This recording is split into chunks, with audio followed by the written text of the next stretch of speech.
OK, je n'allais pas le faire, mais je pense que c'est pertinent. Donc, je vous donne un peu de mon background. Donc, je suis un anglophone de l'Alberta. J'ai grandi dans la petite ville de Drumheller. Vous connaissez?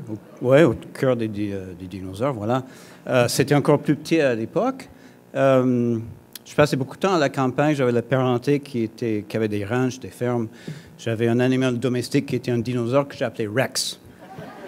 Et en plus, à l'époque, il n'y avait pas de francophones dans les alentours.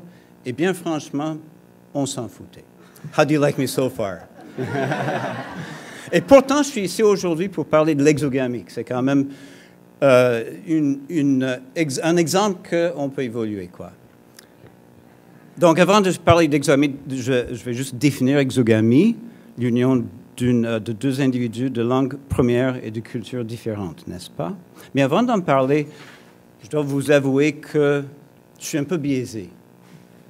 Non, je sais qu'au niveau communautaire, en contexte linguistique minoritaire, l'existence, la présence de l'exogamie crée une complexité. Je peux se dire comme ça. Déjà, pour les francophones, les parents francophones qui sont en couple endogame, couple de francophones, transmettre la langue française et leur culture francophone aux enfants en milieu minoritaire, c'est pas évident. Changer ça, enlever un de ces parents-là francophones, mettre un parent dont la langue première est autre que le français, puis qui a un autre bagage culturel que francophone, c'est sûr que ça complique les choses. Bon, je comprends aussi pourquoi on associe l'assimilation à l'exogamie, ou l'exogamie à l'assimilation.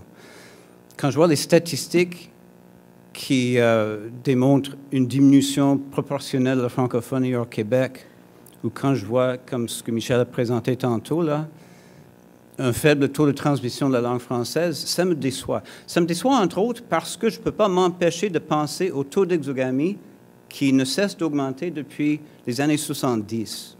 Au niveau national, quand on parle de parents francophones, d'enfants en bas de 18 ans, c'est 7 parents sur 10 à peu près qui sont en couple exogame maintenant. Puis en Colombie-Britannique, c'est 9 sur 10. Oh oui, c'est énorme, hein? Plus on va vers l'ouest, plus ça monte. Mais est-ce que c'est l'exogamie qui cause l'assimilation? Il faut que je me pose la question. Puis la réponse, ben non. L'exogamie, c'est une structure familiale. Mais ce qui va façonner la francophonie, la relève de votre communauté francophone, c'est les décisions, c'est les choix, c'est aussi en bonne partie les habitudes des parents. Je vous donne un exemple.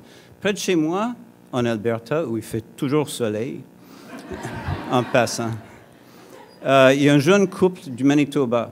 Elle est franco-manitobaine, son mari est anglo-manitobain. Ils ont 2 enfants, 5 ans et 3 ans. Et les enfants s'adressent toujours aux 2 parents en anglais. C'est surprenant de voir le nombre de fois que le père non francophone, le père anglophone, va répondre en français. En fait, il initie aussi les conversations en français. Son français n'est pas formidable, il faut l'avouer, mais c'est important pour lui, puis il parle français souvent à ses enfants. La mère, malheureusement, quand les enfants lui posent une question en anglais, elle répond toujours en anglais. Elle répond toujours en anglais, sauf quand elle passe devant chez nous, puis ma femme est sortie, puis, qui est francophone, puis là, c'est pour soutien en français. C'est une habitude. Je pense que c'est tout simplement une question que le père a compris quelque chose que la mère n'a pas encore saisi, c'est que l'exogamie peut être aussi une source de richesse. J'en sais quelque chose. Vu mon background, vivre avec une francophone pendant un certain nombre d'années, ça a changé ma vie, hein? Mais pour le mieux. Puis j'ose espérer que ma conjointe dirait quelque chose de semblable. Mais vraiment, là où on voit la richesse de l'exogamie, c'est dans nos 2 enfants, qui sont plus des enfants maintenant, c'est des jeunes adultes, quoi. Même, oui, des adultes, il faut le dire. Qui sont 2 fiers membres de la francophonie canadienne, et en même temps, ce sont deux anglophones, aussi fiers. Ça, c'est une richesse. Je ne parle pas juste de la langue non plus. Je parle de leur façon de percevoir et de concevoir leur monde. On voit l'ensemble, les deux systèmes langagiers et les deux cultures qui sont chez ces enfants-là, ces jeunes adultes-là, qui s'identifient comme étant bilingues, quoi. Ça, c'est une richesse inestimable. Non seulement ça, vous pensez, on parle de la relève francophone, la relève de votre communauté. Donc, dans notre relation, on a une francophone puis une anglophone. Pour remplacer, on ne peut pas la remplacer, ma conjointe. Quelle idée! Pour assurer la relève de ma conjointe, ça prendrait un enfant qui est francophone, n'est-ce pas? Mais nous, on en a deux. Donc, on a doublé, 2 pour le prix d'une. On a doublé la relève francophone de notre cellule familiale, quoi. Imaginez si tous les couples exogames du pays développaient ce potentiel-là chez leurs enfants. Ça serait quelque chose, hein? Mais pour ce faire, il faut créer des conditions gagnantes. Elles sont très simples à dire, plus difficiles à mettre en pratique. Les conditions gagnantes, c'est le parent, comme Michel a dit, c'est le parent francophone qui parle toujours français à son enfant. C'est le parent non francophone qui accepte et qui appuie cette dynamique-là aussi. Ça ne veut pas dire que le parent non francophone doit parler français. Si, dans le cas de mon voisin qui le fait, tant mieux. Parce que plus les enfants sont exposés au français, mieux c'est en situation minoritaire. Mais au minimum, on a la formule « un parent, une langue », puis les enfants vont associer une langue avec un parent, puis une langue avec l'autre parent, puis ils vont développer un bilinguisme. C'est super. Mais vous êtes là comme membre de plusieurs organismes de la francophonie colombienne. Quel est votre rôle dans tout ça? Bien, je vais dire 3 choses. Les parents francophones qui arrivent chez vous, d'abord, vous ne les accueillez pas comme des parents exogames, parce que ça n'existe pas. L'exogamie, c'est une structure qui combine 2 personnes, mais 2 individus. Donc, les parents francophones, je dis ça parce que j'entends souvent « Oh, c'est des exogames, c'est des exogames ». Non, non, c'est des parents.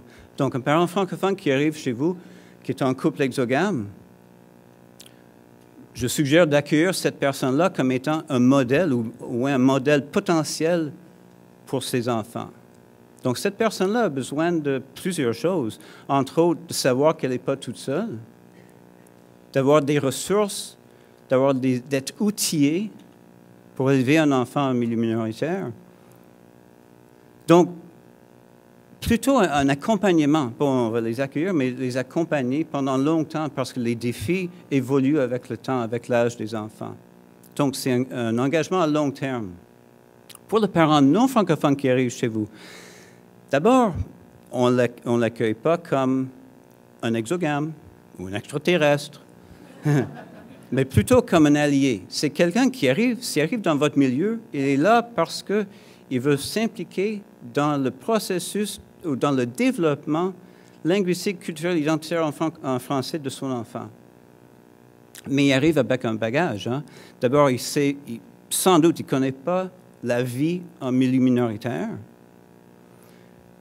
Il va aussi avoir ce qu'on appelle une insécurité linguistique. Souvent, les parents non francophones vont avoir le sentiment d'une gêne parce qu'ils ne maîtrisent pas le français. Puis cette gêne-là, ça peut être une embûche qui les empêche de s'engager autant qu'ils voudraient.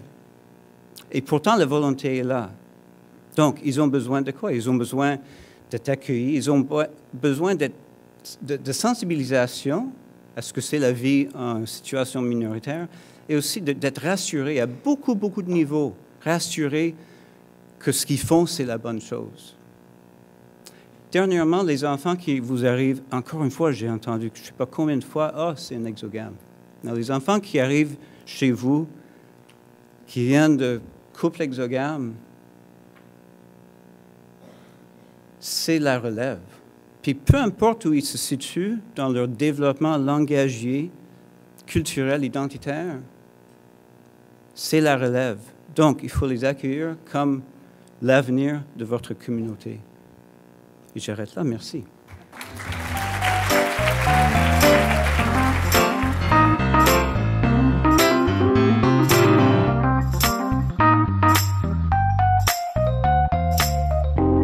Thank you.